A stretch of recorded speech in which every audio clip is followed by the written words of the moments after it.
देश में जो एमओडी है और जिसके अंदर सेना के जो आर्मी एयरफोर्स नेवी काम कर रहे हैं, एमओडी के अंदर ऐसे लोग बैठे हैं, ऐसे ब्यूरोक्रेट्स बैठे हैं जिनको सेना के बारे में, सेना के फंक्शंस के बारे में, इनके रोल के बारे में, इनकी रिक्वायरमेंट्स के बारे में ABCD भी नहीं पता है। वो किसी कैडर में कहीं IAS रहे हैं, उनके यहाँ आ गए हैं, 2-4 साल के लिए आते हैं। उन जब तक वो समझते हैं तब तक एक तो उनका ईगो इतना हाई है कि उनको लगता है कि जैसे इनको इतनी फैसिलिटी क्यों मिल रही है। बहुत सारे लोगों को मैं ये भी कहना चाहूंगा, जो लोग बोलते हैं कि सेना में आपको कैंटीन में सस्ती दारू मिलती है, ये मिलता है, वो मिलता है। मेरा उन लोगों को एक छोटा सा सुझाव है कि यार, एक आदमी आपके लिए जान अपनी हथेली पे लेके खेल रहा है और आप चिंदी चोर की तरह एक छोटी छोटी बोतलों के लिए ये सामान सस्ता मिलता है, ये 2 रुपए 4 रुपए सस्ते मिलते, क्या बात कर रहे हो यार आप।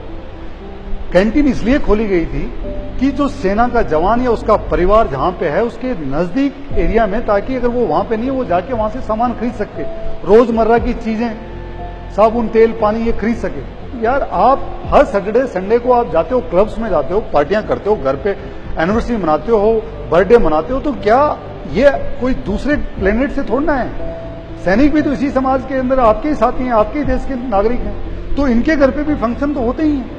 बच्चे, इनका भी बच्चों का बर्थडे होता है, इनकी भी शादियां हुई हुई, इनकी भी एनिवर्सरी होती है। तो क्या एक just for example Delhi Cantt में रहने वाला एक जवान या उसकी बीवी क्या जाके गुड़गांव या नोएडा या कहीं साकेत किसी मॉल में जाके सामान खरीदेगा? इतना ही तो इनके पास वक्त है। इनकी ड्यूटी लगती है 15-15 घंटे, थोड़ा सा वक्त मिलता है परिवार के साथ। तो कैंटीन इसलिए खोली गई है कि आसपास जाके अपना सामान खरीद लें। तो आप अपने दिल में अगर किसी को ये लगता है कि कैंटीन में बहुत ज्यादा सस्ता मिल रहा है, तो ये फितूर दूर कर दीजिए। और जो लोग आपके लिए लड़ रहे हैं, दिन रात 24 घंटे आपके लिए खड़े हैं, आपका क्या दिल इतना छोटा हो गया है क्या कि आप कैंटीन जैसी ऐसी छोटी छोटी बातों के ऊपर आप मुद्दे उठा रहे हो?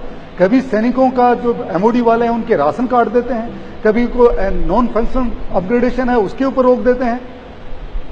जब प्रधानमंत्री ने 1 रैंक 1 पेंशन लागू किया, उसके लिए मैं उनको बधाई देना चाहूंगा, नरेंद्र मोदी साहब को।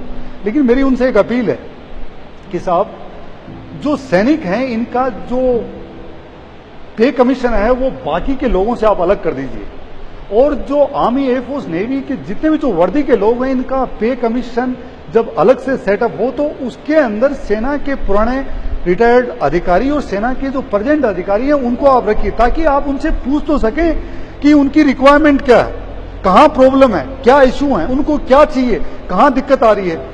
एक एमओडी में बैठा हुआ बाबू आता है, सेना की गाड़ी में घूमता रहता है और फिर सेना के हकों को काटता रहता है।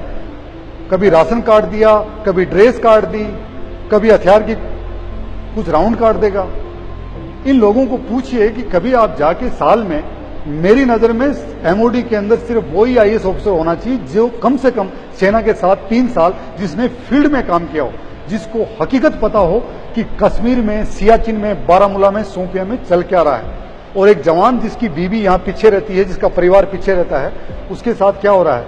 या एक वो रिटायर्ड सैनिक जिसका ECHS का कार्ड कहाँ का बना हुआ है, उसका एक्स सर्विसमैन का कार्ड कहाँ का बना हुआ है, कैंटीन में जाता है उसको सामान नहीं मिलता है, उसके लिए कुछ नहीं कर रहे हैं। तो मेरी अपील है प्राइम मिनिस्टर से कि सेना के लिए एक अलग से पे कमीशन आप लागू कर दीजिए। And this prime minister can do when he can to such a big decision of 1 rank 1 pension. तो पे कमीशन का भी इनको डिसीजन लेना चाहिए।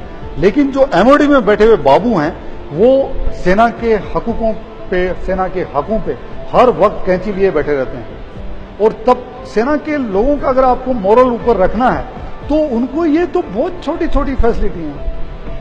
एक आदमी जो परिवार से दूर रह रहा है, इतनी हार्डशिप में रह रहा है, अपनी जान के साथ खेल रहा है, परिवार से दूर रह रहा है, और जो सिर्फ 34-35 साल में रिटायर हो जाता है, उसके बाद में सेकंड करियर का ऑप्शन का कुछ पता नहीं है। लेकिन वक्त बदल रहा है। जो सैनिक हैं, देश के रिटायर्ड लोग हैं, जब वो वहां पे लड़ सकते हैं तो अपने अधिकारों के लिए भी लड़ेंगे।